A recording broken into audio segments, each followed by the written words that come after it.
All right, you read the title correctly. I'm doing this. I'm doing this. Has anyone else on BookTube ever done something this ludicrous? I do not know, but here's a first.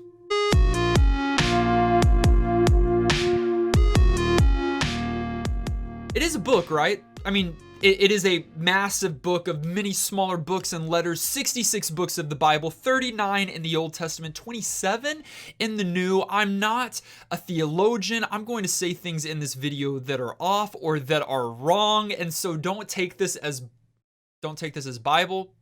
But I am going to try to be as honest and true and real here as possible while trying to move quickly through the 66 books of the Bible, because that's a lot, and rank them. God, forgive me. None of this is against you. This is not blasphemy. Again, some of the things I'm going to say are probably going to be wrong, but I'm just going to keep it in the moment, as much of my memory as I can. And let us start with the Old Testament. We've got them lined up here, by the way. This is impressive, is it not?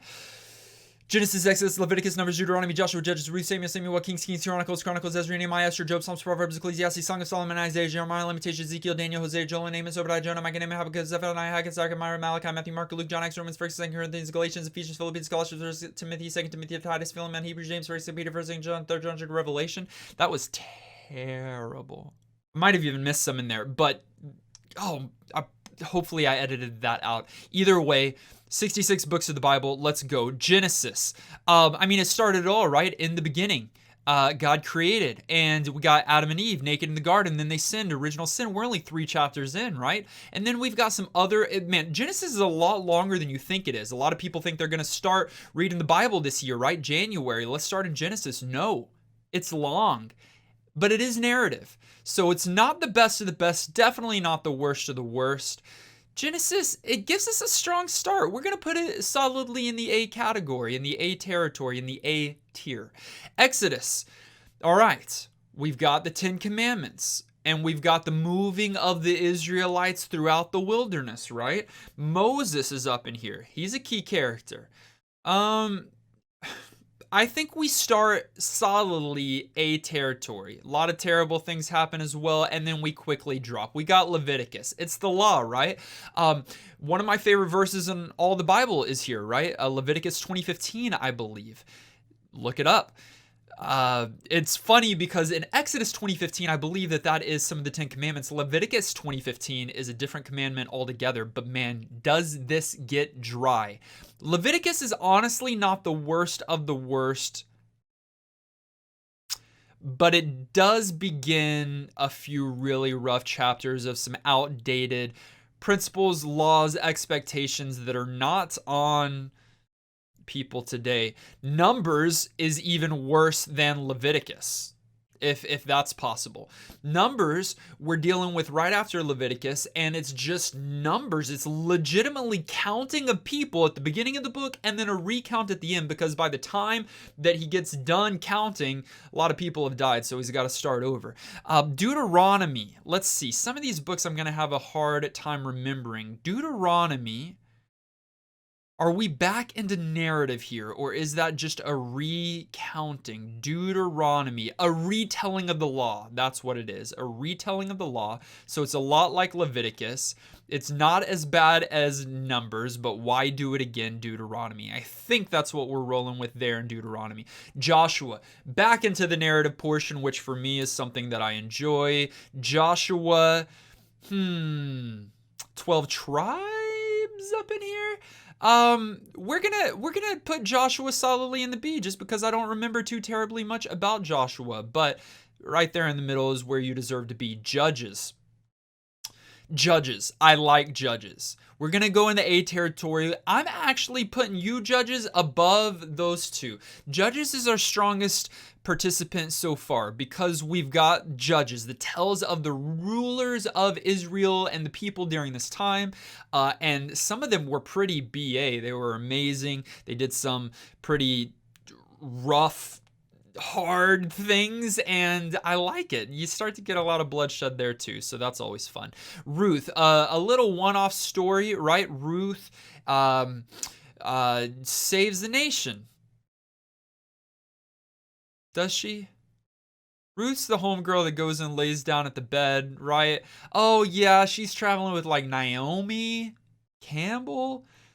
Some people like this book. I don't think it's the greatest. Is it the only book in the Bible that doesn't mention God by name? Or is that Esther? I know it's one of the ones named after the protagonist that is a woman. Ruth is not my favorite, but it's not the worst, and it's not a long book by any means. Ruth, husband dies, right? She works with her mother-in-law. We'll still put it there in the C category. You're all right, Ruth. Samuel, 1st and 2nd Samuel, by the way. Okay, this is David's story. It's going S territory. This is our first S tier book of the Bible, and it is 1st and 2nd Samuel, especially if we're grouping those together. This is a story of David, who becomes King David, right? And you got Goliath and other stories here as David grows up. Those are some good books in there with a lot of good narrative that's going on. 1st and 2nd Kings, that continues the story of David and his family, but this is now David's descendants. And they don't do it as well as David. A lot of drama. So it's definitely up here. Do I like it more than Genesis and Exodus, or is it somewhere right in the middle? 1st and 2nd Kings, I don't remember all of the stories, of course. That's where I'm going to place it for now. Why is Judges so high? We'll leave it for now. 1st and 2nd Chronicles. Yeah, I don't remember you guys. But you're not as bad as them, so we'll put you in D just because I don't remember. Sorry. Ezra and Nehemiah. Yeah, I like that it's combined here, although it is 2 separate books in the Old Testament.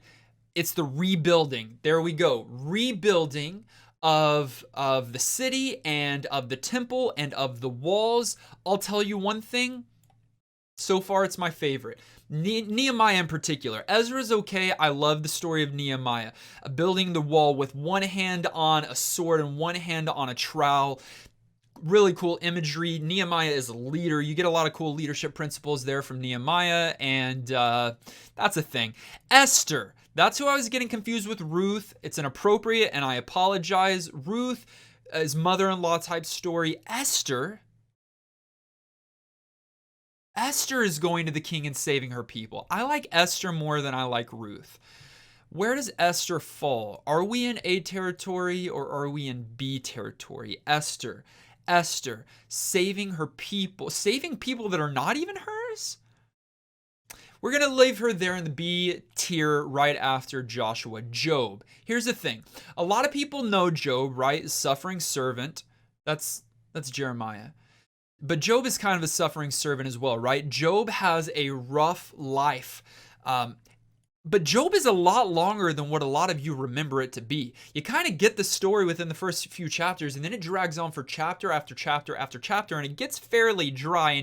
But to see that like confidence of Job and that he doesn't break even all the way till the end, although the story is kind of sketchy that God would do this or allow this to happen to Job.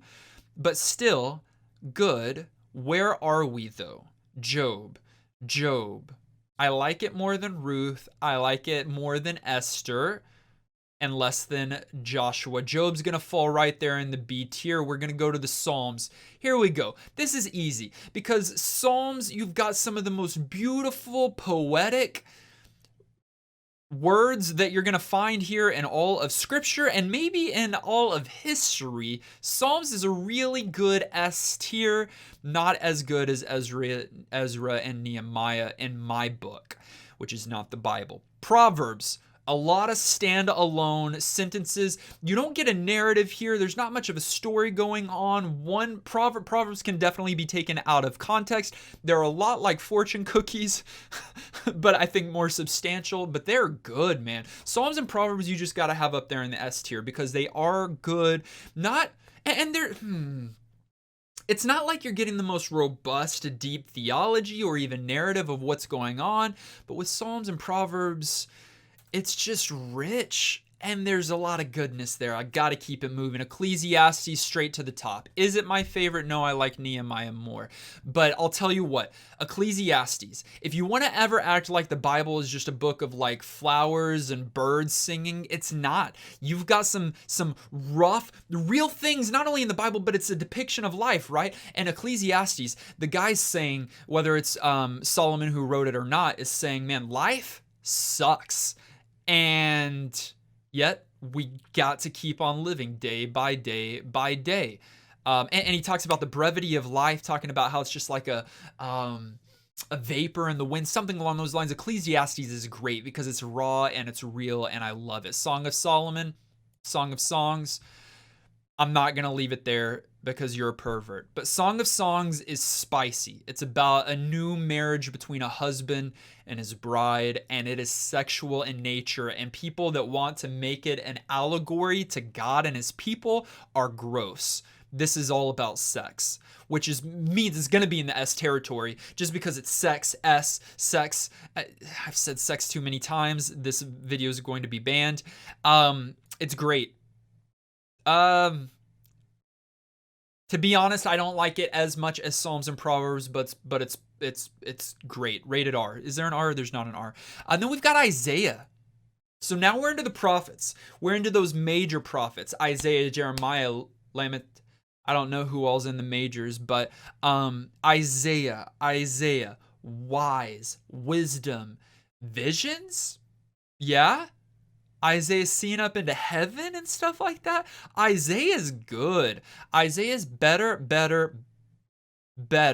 Isaiah's top of the B? No, Isaiah's going into A for me. No. Isaiah's top of the B. Jeremiah is somewhere around there. Because he's prophetic in some really good ways. Lamentations, I'll tell you why I like Lamentations. Because it's lamenting over a lost nation. It sounds pretty whiny, but again, it's very real, very raw, like, God, why have you forsaken me type stuff. But it is rough. It is rough. We're going to put Lamentations in C. We're going to put it before Ruth, though. And then we're moving to Ezekiel. We're about to get into some smaller prophets that I don't know as much about, so we're just going to move through here quickly. I don't remember fully what happens in Ezekiel, so we'll throw it there in D. Daniel. The majority of it is narrative, and then we've got the prophetic stuff there at the end in the final few chapters. But this is Daniel. This is the 3 Hebrew boys in the fire. Is this also Daniel in the lion's den? I would assume so. And then it's prophetic there in the end, but still good, although it gets very weird and very apocalyptic.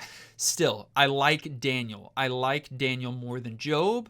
I like Daniel A territory. I like Daniel more than Exodus. I like Daniel more than Jeremiah. Kings. I like Daniel a lot. I like Daniel a whole lot. Why is Judges so high? Something like that. Hosea. Oh, if you want a weird analogy in the Bible, it's not just an analogy. This is like a straight up story where God has Hosea do an interesting thing to give an example of God's love for his people. It's very interesting, but I'm still going to throw it in the C just because it gives me the icky feelings. And I think it deserves to be about there. Joel is another minor prophet, I believe. Or have we got... Yeah, Joel is definitely a minor prophet, and I don't remember much about you, Joel. I'm sorry. What about Amos? You're another minor prophet. You all bleed together. I'm sorry. Obadiah. Who knows? That's probably just a few chapters. But then we got Jonah. Back to the narration. Jonah obviously swallowed by the whale or the fish or the Leviathan. Probably more like it. Jonah, you're good. It's narrative all the way. In fact, you're one of my favorites just because it's straightforward. 6 chapters, 8 chapters, something along those lines of just good. And I like you. I think you're going to sit right there. Micah. Man, we're minor now. Man, I'm sorry, guys, because Micah, Nahum, Micah and Nahum, I'm gonna have to come back to y'all just because I don't even fully remember. And then we've got Habakkuk, a prophet that I actually really like, a minor prophet that I'm down for. Where though far out you are a B. I like Habakkuk, and it's shorter than Job, so that's always a good thing. I'm gonna put you at the top of B. At the top of B tier, Habakkuk, it's good, and it asks a lot of questions that it doesn't necessarily provide answers to, which I'm all about. Zephaniah, you're one of those minors. Haggai or Haggai, and then Zechariah, Malachi. I'm going to have to come back to you guys. I'm sorry, minor prophets. There's a lot of you. And then we're into the New Testament, the 27 books of the New Testament, beginning with the Gospels, Matthew, Mark, and Luke, the Synoptic Gospels, along with John, which is just a separate gospel altogether. Matthew, Mark, and Luke are pretty much retellings of the same story. We've got some of the same miracles of Jesus that are being told, but these are all the stories of Jesus and his life, trying to preach and teach different things. So, like, Luke is telling, like, the lordship of Jesus. Matthew's telling about like I don't know, they're all telling slightly different things, okay? Now, here's the thing. I'm going to go slightly out of order here. Luke is my favorite gospel. So we're going to probably get Luke the only gospel up into the S territory because we've got to have someone from the gospels in the S tier. And I'm trying to think for me.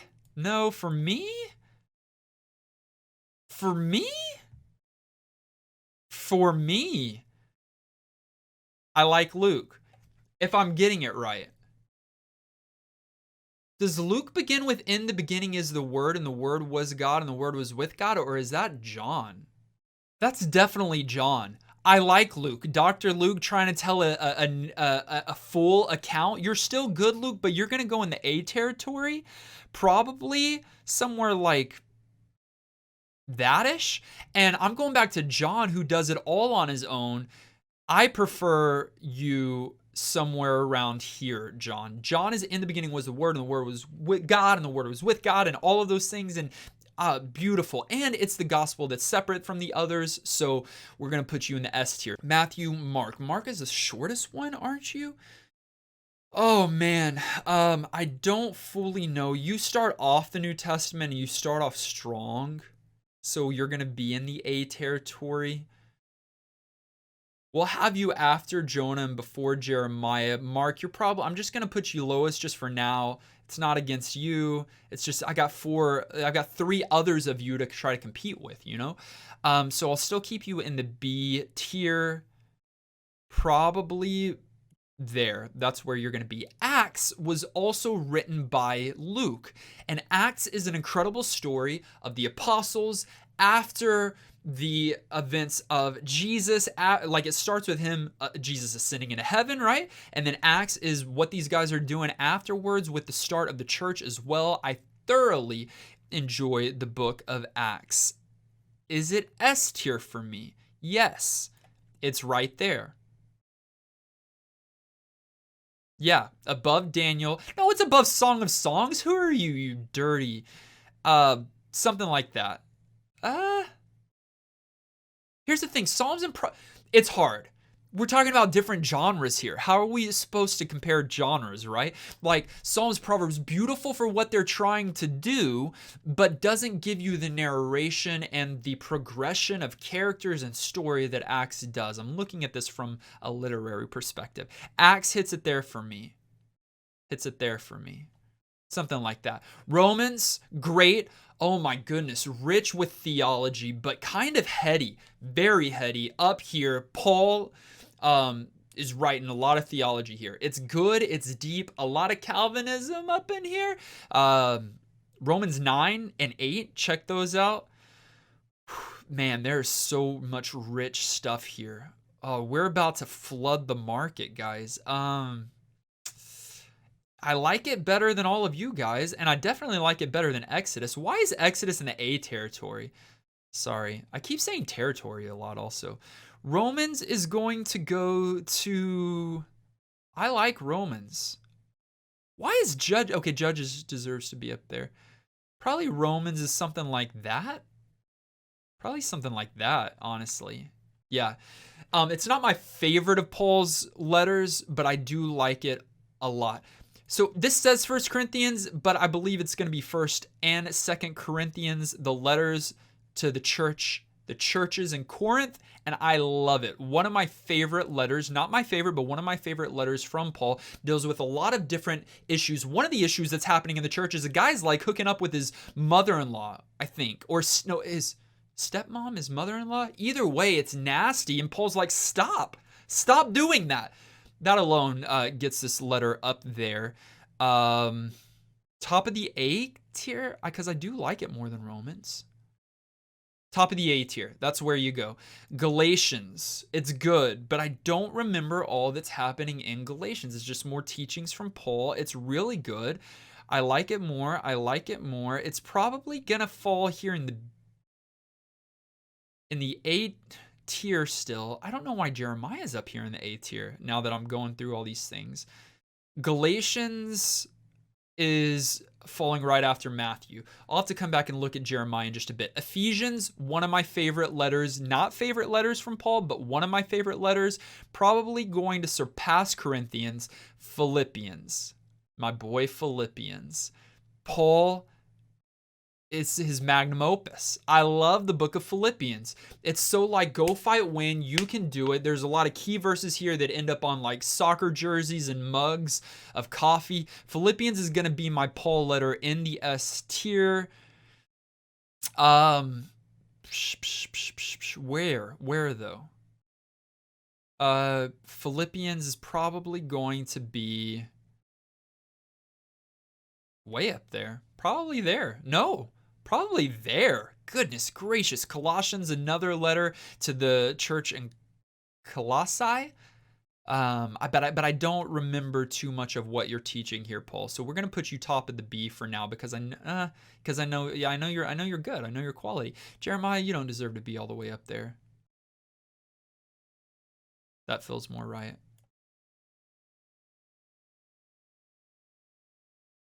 Yeah. And then we've got 1st and 2nd Thessalonians.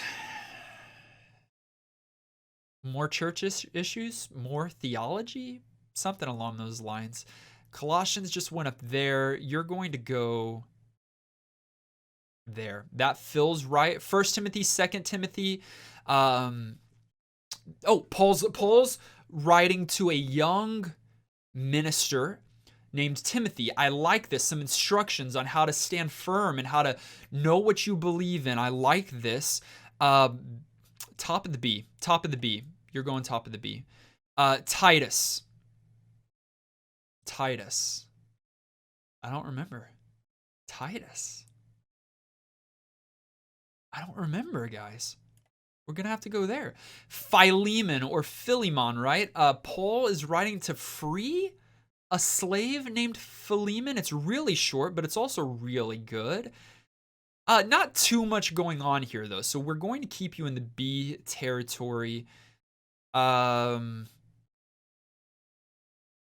put you there. We'll put you at the end of the B territory. Hebrews, one of my favorite books in the Bible, way New Testament. We don't even know entirely who wrote it. I know a lot of these books are questionable, but here we have like no idea. My theory has always been that it's a woman, just because that's fun and I like it, or Apollos, another teacher of the time.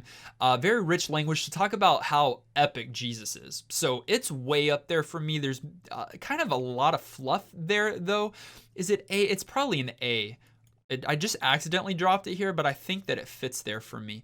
James writes this one. Is James a brother of Jesus, or is Jude a brother of Jesus? Or yes to both? I don't know and I don't remember. This is another letter that is really good, but I don't fully remember all that it's telling us.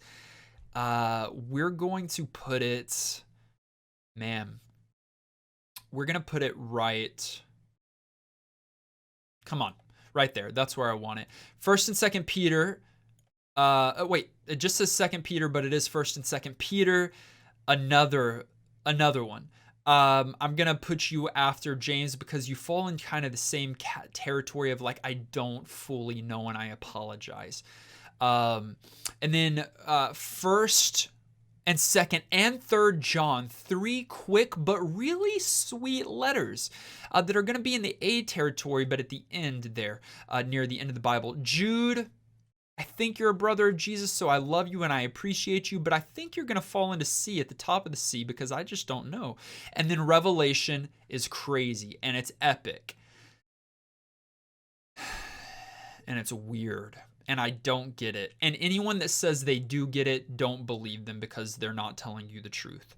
Revelation of Jesus starts with letters to the church and then it starts to get apocalyptic. We're going A. No, we're going B. You're good, Revelation. Where are you, Revelation? You're better than some of these letters that I don't fully remember because at least I remember you, right? So we're going to put you there.